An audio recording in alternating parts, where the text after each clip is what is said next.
দ্বিতীয় জুম্মার দিন আজকে রোহানের, আজকে নামাজ পড়তে যাবে।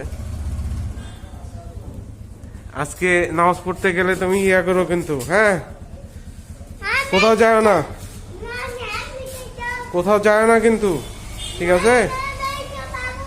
এদিকে তাকাও আব্বু, কোথাও যায় না কিন্তু।